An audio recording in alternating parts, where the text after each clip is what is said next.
കേരളത്തിലെത്തി 5 മാസം കൊണ്ട് കഥകളി പഠിച്ച ഫ്രഞ്ച് വനിതയ്ക്ക് അരങ്ങേറ്റം. പെറ്റിസ് ജിൽസ് ലോറൻ എന്ന ഫ്രഞ്ച് വനിതയാണ് കഴിഞ്ഞ ദിവസം ചെങ്ങന്നൂർ മഹാദേവ ക്ഷേത്രത്തിൽ കഥകളിയിൽ അരങ്ങേറ്റം നടത്തിയത്.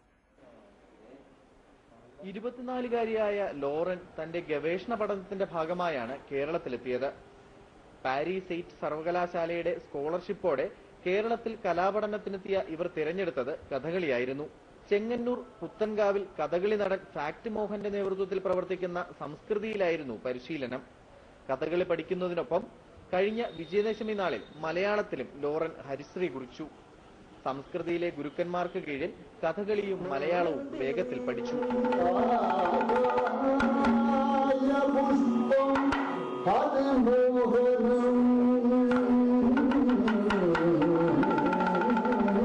അരങ്ങേറ്റത്തിന്റെ അങ്കലാപ്പൊഴിച്ചാൽ കന്നിയംഗത്തിൽ ലോറന് നിറഞ്ഞ സംതൃപ്തി. The Kathakali because I have also a teacher in France and now I'm going on my formation with an Indian teacher because I think it's better to be here to go deeper in my formation. കല്യാണ സൗഗന്ധികം കഥയാണ് Lauren അരങ്ങേറ്റത്തിന് തെരഞ്ഞെടുത്തത്.